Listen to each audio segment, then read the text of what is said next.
This is Cerebral Cinema. Movies of the mind.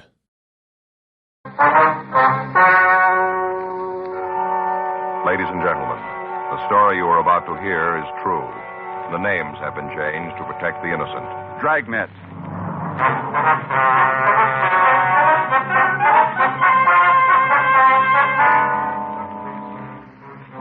You're a detective sergeant. You're assigned the homicide detail. A man has been shot down on a street corner of your city. There's no apparent motive, no lead to the assailant. Your job, find him. It was Tuesday, May 8th. It was cool in Los Angeles. We were working the night watch out of homicide detail. My partner's Frank Smith. The boss is Captain Lorman. My name's Friday. I was on my way over from the office, and it was 10:13 p.m. when I got to Georgia Street Receiving Hospital. The waiting room. Hi, Frank. Joe? How's he doing? I don't know. I'll talk to Dr. Sebastian. How's it look? Well, not too good. Slugs embedded in his lung caused a hemorrhage. He's getting a transfusion. What do you got on it? I just talked to the guys who came in with him for a minute. They didn't have a lot. Yeah. Call came in from a man who owns a newsstand at the corner of Normandy and Willowbrook. See the witness? Yeah. Anything there? I don't know. We'll have to talk to him. What do you got on the victim? Wait a minute. I got it here. Name's Matthew Denton. Address given is 18970 Taft Street in Hollywood. Did you get in touch with anybody? No, tried the house, but nobody was there. Anything else? Yeah, went over the personal property. Usual stuff. Cigarettes, lighter, comb. Found a diamond ring on the small finger left hand. Looks expensive. Gold wristwatch. $140 in cash. $1,300 in American Express checks. Doesn't spell robbery, does it? No. None of the stuff was disturbed. Well, maybe you can tell us something, huh? Yeah. Joe, Frank. Hi, Doc. How are you? How's it look? What time you got? 10:16. Make it 10:13. Huh? Close enough for the report. What? Time of death.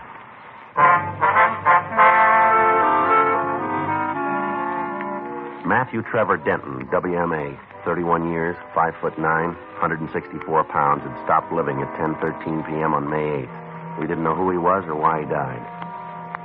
Before we left the hospital, we put in a call to Denton's address, but we got no answer.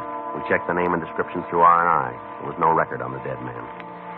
At 10:48 p.m., we left Georgia Street and drove over to the scene of the shooting, where we talked to the witness, Andrew Cates. Right over there is where it happened. The bus stop. Uh-huh. I was standing right here. Right here. Mm-hmm. I saw the whole thing happen. Yes, sir. About what time was that, Mr. Cates? Oh, I guess it was 9:30 or so. I see. I was just standing here, and bang, bang, 2 shots. Did you see what led up to the shooting? Well, what do you mean, let up? Well, I mean, did you see what happened before? Oh, yeah, whole thing. Uh-huh. Would you tell us about it? Sure. All right. Go ahead. Well, one of those nights where just nothing went right, you know what I mean. Uh-huh. I started off with my wife burning the coffee. I wouldn't think a person could do that, would you? Burn the coffee? Shall I go ahead? I had a big argument before I left home. I just started off that way. Yes, sir. Got on here and took over. About what time did you open the stand, sir? Oh, 7:30 in the morning. Try to get breakfast business, you know. People on the way to eat. Stop off for the paper. I see. I try to get them. All right.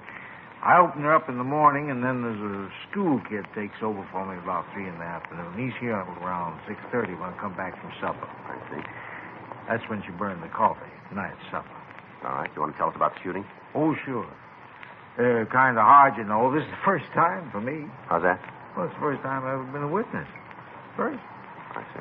What time did you first see the victim? Man was shot? Yes, sir. Well, I told you. It was about 9:30. The car pulled up to the curb, and this fellow got out. He kind of stood there for a minute, and he talked to the other fellow in the car. He just stood there a minute and talked, kind of leaning in the window. Mm-hmm. Car pulled away, and the one who got out, Yeah. he walked over and sat down on the bench like he was waiting for the bus. Mr. Cates, you got a good look at the car he got out of? Well, I saw it, if that's what you mean. Would you describe it for us? It was a black Chevy. I'd say maybe a 52 or 53. Sedan or coupe? No, it was a sedan, 4-door. Nothing special about it. Did you get a look at the man that was driving? No, the light's kind of bad over there. You can see for yourself. The one fellow leaning in the car, I couldn't get a good look. I didn't pay a lot of attention to it anyway. It didn't seem anything to get all concerned about. All right, sir. You want to go ahead? Well, the fellow sat there for a minute, not doing nothing, just waiting. And this other car pulled up, right up the curb. Mm-hmm. One guy got out of the car, got right out, and walked over to the fellow sitting on the bench. I see. Oh, excuse me a minute, the customer. All right, sir. What do you think? I don't know. Old Bert always stops by same time. He gets one of each, same time every night. Good old Bert. Yes, sir. I wonder if you go ahead with your story. Oh, yeah. Well, this car pulled up, and the fella got out. He walked over to the bench, started talking to the first man. They got in an argument. How do you know that? What? Well, how do you know they were arguing?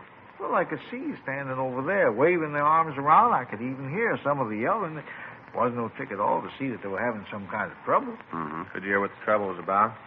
No, just a lot of yelling and waving. Could hear no outright words. You want to go ahead, please? Well, the next thing I knew was when the fella got out of the car, started swinging at the other one. That was the victim? Yeah, one who was shot. All right.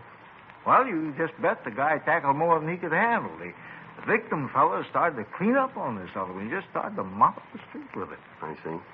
That's when the guy who was waiting in the car got out and went over to help his friend, you see. Mm-hmm.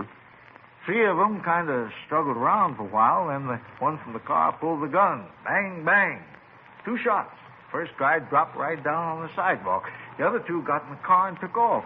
Went roaring down Normandy. That way. Can you describe the second car? Well, not too good. I just got a glance at it. I wasn't paying a lot of attention at first. The time I figured I should take a good look, it was gone. I see. Now, how about the men driving it? What do you want to know? Can you describe them? Not good. Well, if you tell us just what you can, Mr. Cates, it'd help. Sure.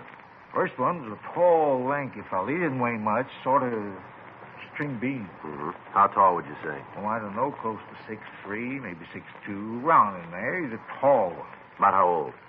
23, 25. I couldn't tell that too good. I see. What about his coloring? Was he light or dark, do you remember? Light. He was blonde. How about his clothes?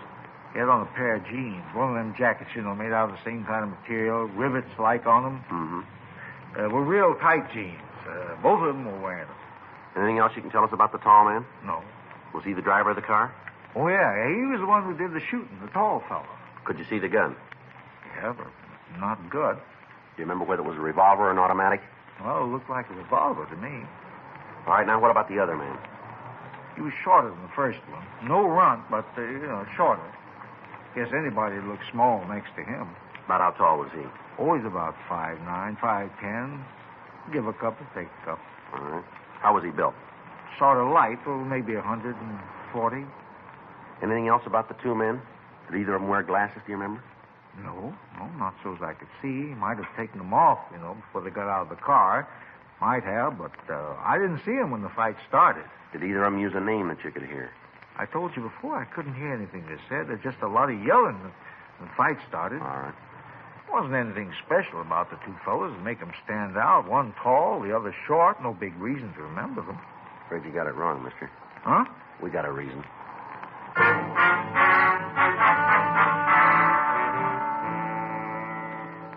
We made arrangements for Andrew Cates to come down to the office and look through the mug books. The rest of the neighborhood was checked again, but we were unable to find anyone else who'd witnessed the shooting. While we'd been talking to Cates, a team of detectives from Homicide Detail had gone out to the victim's house. They didn't find anyone at home, but when they spoke to the neighbors, they were told that Matthew Denton's wife was in a hospital. Frank and I checked with her doctor and found out that she was in the maternity ward. He recommended that we delay talking to the woman as long as possible since she was in a weakened condition. From the hospital records, we found that Denton was employed by an advertising agency.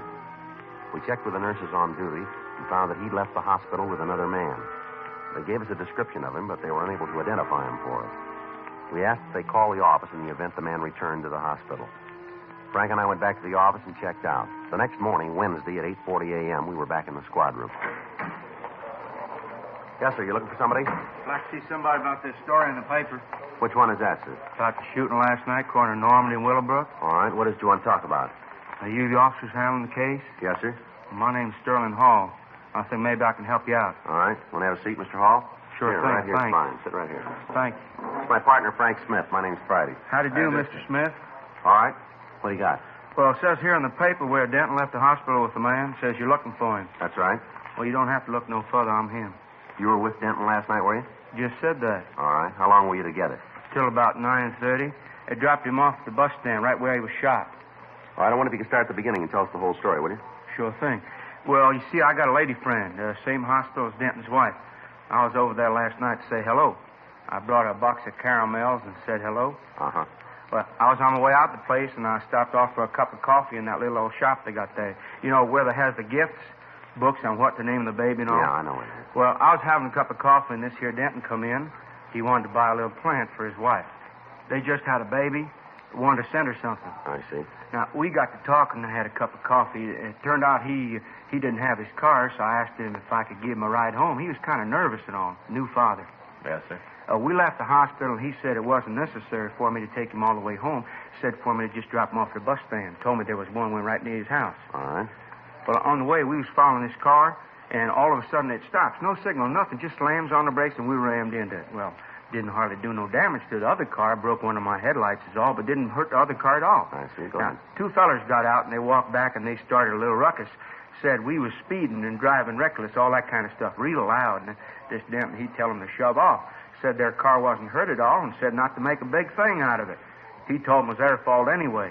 Were you still in the car? No, we got out to see what damage had occurred. I see. These two guys started to get rugged now, like they wanted to start some real trouble, and Denton said if they wanted to make a problem out of it, the thing to do was to call the cops and make a complaint. What'd they say to that? Nothing, just said to forget it, and then they got in the car and shoved off. Mm-hmm. Now, I didn't see him again, but I got to thinking about it this morning when I saw the story in the paper. You think it might have been one of them two who shot Denton? Well, we don't know, sir. Can you give us a description of the men? Sure thing. Now, one of them was real tall. The other one was about my height. It'd be about 5'8". 5'8" and 3/4. All right. Can you give us a description of the car? Yes, sir. It was a light blue Ford. One of them new ones, you know, with the plastic on top. Yes, sir. I took a good look at it. Matter of fact, I kind of thought there might be some trouble about the accident. I didn't want to be out on a limb with my insurance company, so I made sure. Yeah. I got the license number.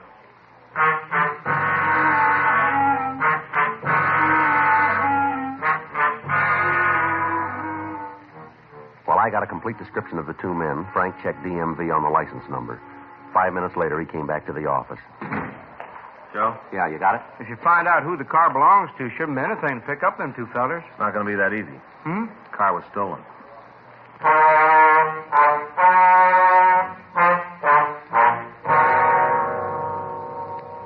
Before Frank and I left the office, we made arrangements for Sterling Hall to check the mug books in the hope that he might be able to identify the suspects. At 11:20 a.m., we drove over to talk to the registered owner of the stolen car. He told us that the vehicle had been taken from a parking lot the day before and that he'd made an immediate report on it to the police. Additional broadcasts were gotten out on the automobile and on the suspects. That afternoon, we drove over and talked to the victim's wife. She told us that the money and the express checks Denton had been carrying were for the payment of the hospital and the doctor bills. We questioned her about her husband's friends and associates. Although we had the story given us by Sterling Hall, it seemed unlikely that the man was killed as the result of an argument over a minor traffic accident. We spent the rest of the day interviewing people who knew the victim. From them, we learned that Denton was well-liked and was respected. He took an active interest in neighborhood clubs and events. The more we went into his background, the more convinced we became that he'd been killed by the men in the stolen Ford. 2 days passed. On Saturday, May 12th, the vehicle was found abandoned. A stakeout was placed on it, and when no one approached it, the crew from Leighton Prince went over the car. They found several partial fingerprints, but not enough for classification. The prints were photographed and held for evidence. Frank and I continued to work on the killing. A month went by without additional information turning up. On Tuesday, June 19th, we got a call from burglary detail. Yeah, No, nothing. Where'd he come from? Well, it might check out. No, we'll pick him up. Yeah. Okay, right, thanks. Mac over in burglary. Yeah? He says he just picked up a guy for receiving. Uh-huh. Tried to make a deal. Said if he got a break, he might be able to help us clean up something. Say what it was? Yeah, he did. The Denton killing.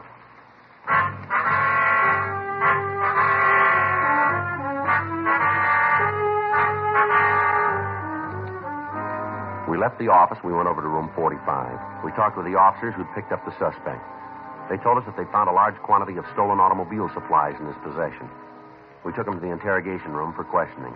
For almost an hour, he remained silent. How about it, Keneally? Going to give us a hand? Keneally? All right, come on, stand up. Let's go. Giving up, huh? No, we'll be back.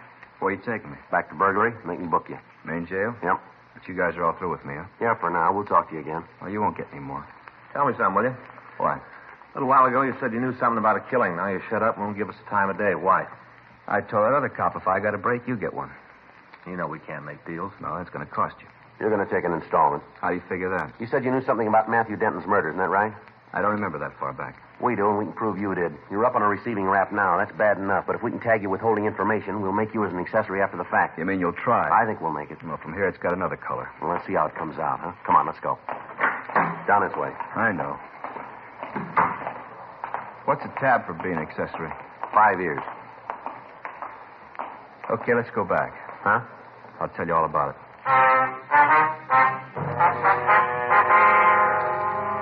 We returned Harold Keneally to the interrogation room. We put out a call to Gene Bechtel to come and take a statement.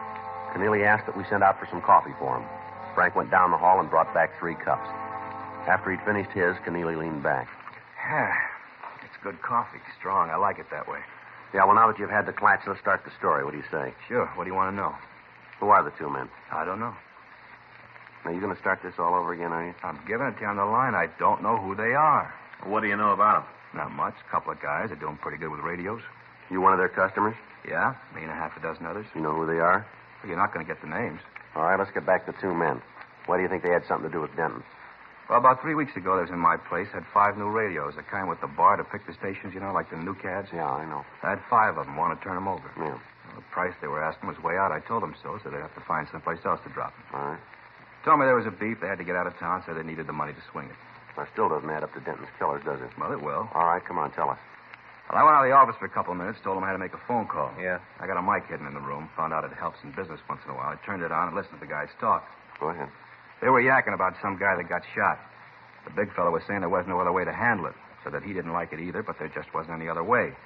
Big thing then was to get some money and just beat town. Mm-hmm.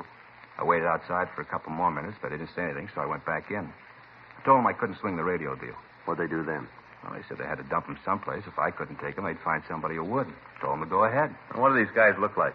A couple of bums, one tall, the other short, wearing those jeans with the coats made out of the same cloth, you know. You had dealings with them before? Yeah, a couple of times. You know their name? No.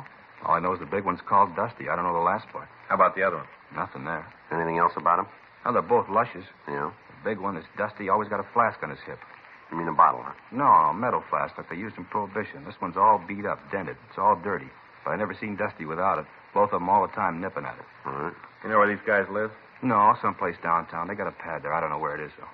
How do you know it's downtown, then? Well, I don't know for sure. It's just a guess. Did you ever hear either one of them say anything about a job? Not those 2. They never done a day's work in their lives. The only thing they're good at is lifting radios. They wouldn't work steady if stealing was legal. Is that all they take, radios? All I've ever seen. Guess they got a gimmick. Figure they can make a living with them. Why change? Mm-hmm. I guess they do pretty good. I don't know. I paid them enough times. All right, anything else you can tell us? No. They work with anybody else, do you know? Not that I've ever heard. How about close friends? None. They say when they'd be back to your place? No, they don't have a regular route. When they pick up some things, they come in. If they got nothing to sell, I don't see them. When'd you see them last? The time I told you about. They still around? Well, I don't know. Rumble says they are. I haven't seen them myself. You know where we can reach them? No, you don't make an appointment with them. You know if these guys have ever been arrested? Well, we never talked about it. Where they seem to feel about cops, though, you sure figure they feel. They from L.A., do you know? I don't think so. Never heard them say. Only done business with them a couple of times. We never got real buddy-buddy. Mm-hmm. They don't go that chummy set much. All right, Keneally. Anything more you want to tell us? I guess that's it. All right, come on. Why don't you check the books? Yeah. Hey, can you spring another cup of that coffee? It's sure good. About the best I ever tasted. Hey, wait a minute. Yeah. There's one more thing about the guys you're after. All right. Take it easy with them. Like I told you, they're both lushes. I think they're off their rockers. Yeah, we'll watch it. Well, you better. They're packing heavy. Yeah. Any way you slice it, they're loaded.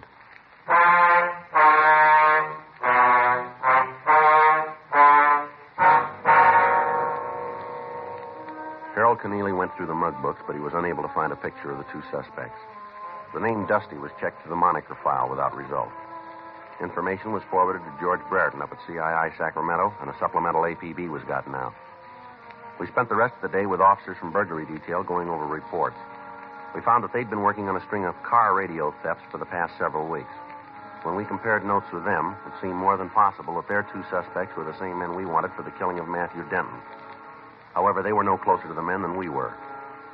From the reports, we were able to figure that the pair was still in Los Angeles. That evening, we met with Captain Lorman, Captain Bernard, and Chief of Detective Thad Brown.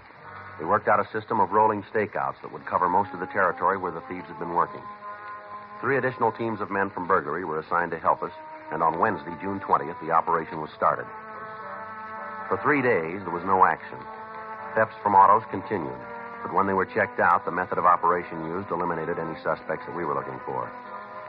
On Sunday, June 24th, we got a call that a man answering the descriptions of one of the thieves had been seen in the vicinity of Beverly Boulevard and Elmwood Avenue. Frank and I left our position in the stakeout, and we drove out to the area. Should be a couple of more blocks. Yeah, we just passed Ridgewood Place. You better take it easy. Next block, we can start cruising. Yeah. See anything? No. Want to take a left here? All right. Doesn't look like it. Well, let's go up a couple more blocks. All right. Sure be a break if we nail him tonight. Yeah. A little rough on the study time. How's it going? Oh, I don't know, Joe. At times I don't think I'm ever going to make sergeant. What are you doing now? You mean studying? Yeah. Legal procedure. Well, you should know that. More practical stuff, yeah. Putting it into legal language, it makes it rough on me. Yeah, I had the same trouble. I haven't been able to hit the books for the past week. Wait a minute. Yeah. No, nothing. Keep going. What'd you say?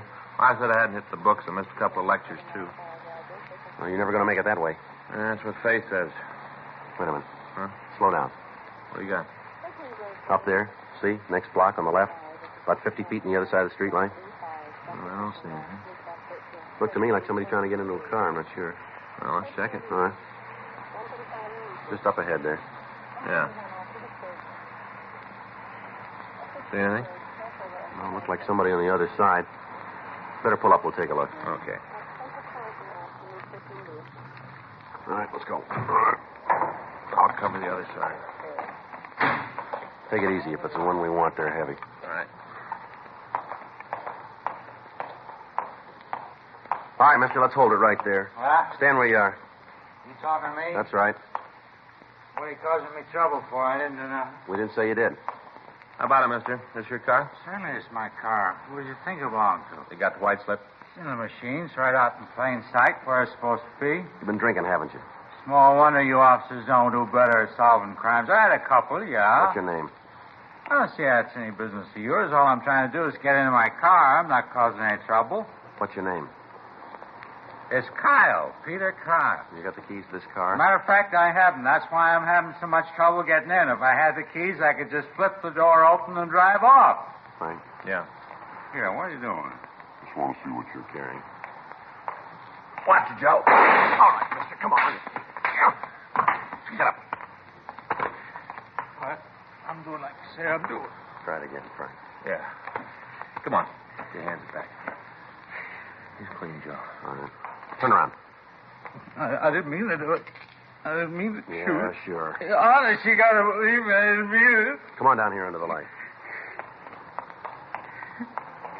All right, now stand still. Yeah, matches the description pretty good. Where's your partner? I didn't mean to do it. It was an accident. I just hit the guy. I just got in a fight with him. Dusty did the shooting. He did it. I didn't. I just got in a fight. All right, now calm down. Where is he? I knew you'd catch us. I knew it all the time. I kept telling Dusty we had to get out of town. We got to go. I kept telling him. All the time I was telling him. Well, where is he? Home. Where's that? He's the one who did it. I just got in a fight. Dusty's the one who shot, not me. Where do you live, mister? Down on 4th. That's where old Dusty is. Old, safe Dusty. He said we didn't have to leave. He said you'd never catch us.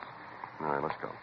Old Dusty is always right. Always knows what he's doing all the time. Never makes a mistake. Not old Dusty. Yeah, well, he made one this time, didn't he?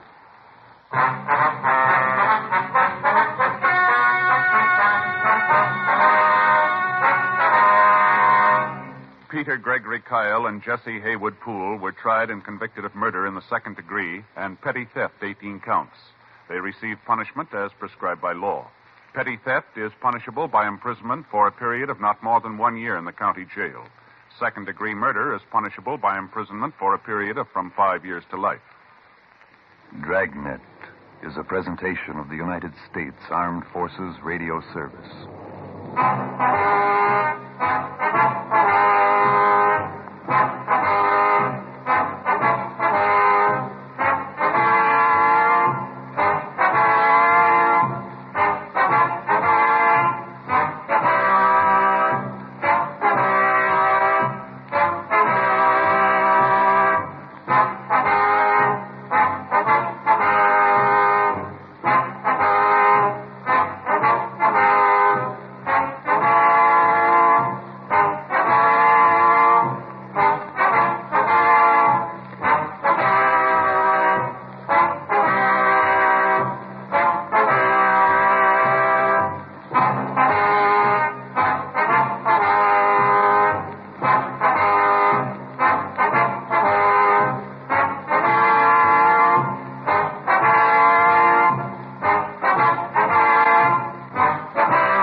Cerebral Cinema hopes you have enjoyed this movie of the mind.